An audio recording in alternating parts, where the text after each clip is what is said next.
We have put out not one, not two, but 3 6-week shred programs recently.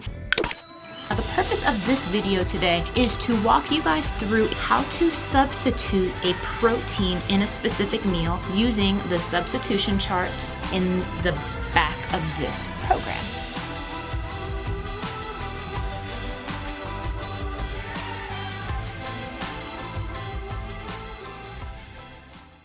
Hey, what's up everyone? It's Christine with Gauge Girl Training, an online meal planning and coaching service, and today I'm going to walk you guys through some examples on how to make substitutions for protein in your meal plan. So let's get started. Alright, so if you've been following Gauge Girl Training for any amount of time, you will know that we have put out not one, not two, but 3 6-week shred programs recently. Now, we typically do custom meal plans for people, but we've been making some fun summer challenges, and the results have been great. You can check out the testimonial video to see how it's been going.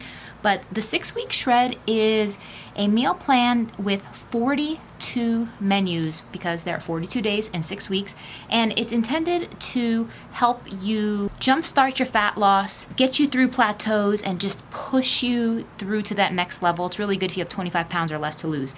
And we have the original version of the 6-week shred, a vegan version, and we also have a summer version, which is featuring all kinds of fun summery recipes. Now, the purpose of this video today is to walk you guys through examples of how to substitute a protein in a specific meal using the substitution charts in the back of this program. So I'm going to walk you through that step by step. So as you can see, we are looking at a sample menu here. So we are on day 22, and let's look at meal number 2. So you can see in this column right here, I have listed the calories for each item. The C stands for carbs, the F stands for fat, the P stands for protein. And let's say we're looking at meal number 2, and let's say we're looking at this smoked salmon. And let's say you don't like smoked salmon, or let's just say you're out of smoked salmon, and for whatever reason you want to substitute this out of your meal plan for this day. So the first thing you want to look at is how much protein this has. Here you can see it's got 20 grams of protein. So the first thing you always want to consider when you're making a substitution is what type of food you're making a substitute for. So smoked salmon is protein. There is fat in it, but we are looking at it for the protein content here. You can see that it has 20 grams of protein.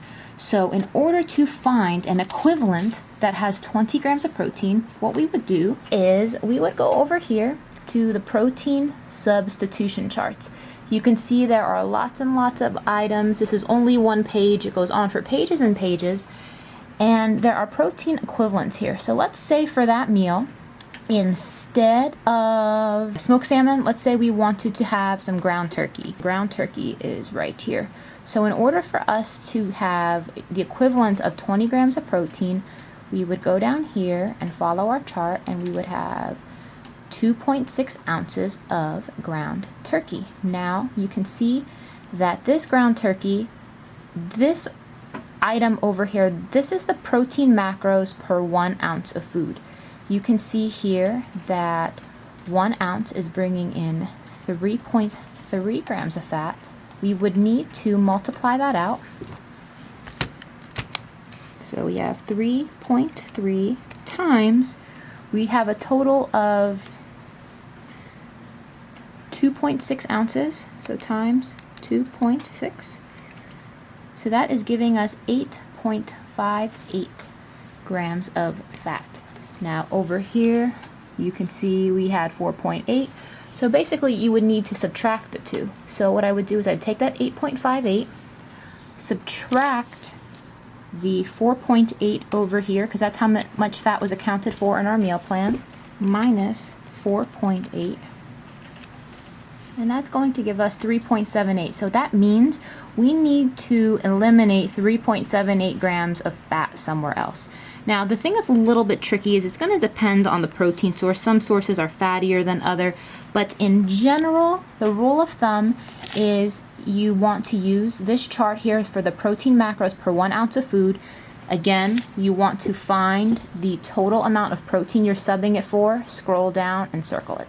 Alright, so now I'm going to walk you guys through a carbohydrate substitution example. And we're going to look at meal 6 here, and let's talk about the sweet potato. Let's say it's dinner time, you're looking at your meal, and you're not in the mood for sweet potatoes. The first thing you want to know, sweet potato is a carb, and this is the carbohydrate column right here. You can see our sweet potato has 14.3 grams of carbs, 62.5 calories. This is for 2.5 ounces of sweet potato. So this is the carbs, this is the fat, this is the protein content. Now, we have 14.3 grams of carbs here. I'm just going to assume this is 15 for the sake of simplicity in demonstrating this example. Let's say, what can I have that is the equivalent of 15 grams of carbohydrates? So I would go to my carbohydrates column up top, right here. Look at the 15 gram column. Now, let's say I want more volume for carbs as opposed to just having those sweet potatoes. Let's look at foods that are going to give us some more volume. This first thing that stands out to me right here on the substitution list is 10.1, which is cauliflowered rice. Cauliflowered rice is a really nice alternative if you want like higher volume of food on your plate because there's lots of fiber in it. So we can have 10.1 ounces of cauliflowered rice. Now, the thing is, this really doesn't have any fat, an insignificant amount of protein. So I'm just going to call that a 1-for-1 substitution, and I can have 10.1 ounces of cauliflowered rice for 2.5 ounces of sweet potato. A lot more volume, mixing it up. All right, so the last thing you want to remember when you are making substitutions is this. If the food that you are substituting out is almost 100% pure of that macro, meaning it's almost all protein, it's almost all carb, or almost all fat, it's pretty straightforward. However, if the food that you are subbing out is a combination of both, examples would be like a whole egg. A whole egg is protein and fat. You just want to make sure that you account for how much fat is in the item that you are substituting into your food, into your meal plan, and multiplying that by the total amount you're adding. Just because I provide everything in terms of the macros per 1 ounce of food, you just want to account for that and make sure you are not overdoing it, because fat is one of those tricky macros that get away from you very quickly. Eggs is a tricky one. Some things like nuts are a tricky one too, just because it's protein plus fat. But again, the substitution charts in these shred programs are very helpful.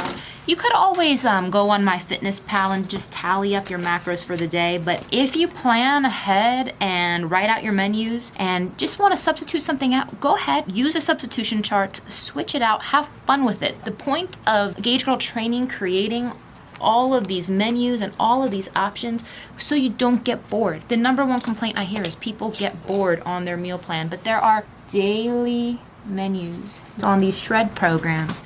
So there's no reasons to get bored. There's free foods, kale, arugula, greens, spinach, pickles, celery, carrots, and I say a light spray of olive oil.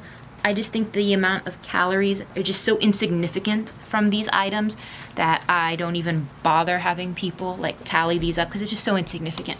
So this is just a brief overview of how to do some basic substitutions. So if there's any questions, comment below. And if you want to do one of these programs, go to gaugegirltraining.com. We'd be happy to help you out. It's an automatic PDF download, and you get free access to the Team Gauge Girl Facebook group. So take care and have a great day. The food is real, the people are real, and the results are real. Hi, my name is Alex Silver-Fagan. Hi, my name is Brooke Perlman. Hi, I'm Amelia Caldwell. Hi, my name's Jill. Hi, my name is Marla. Hi,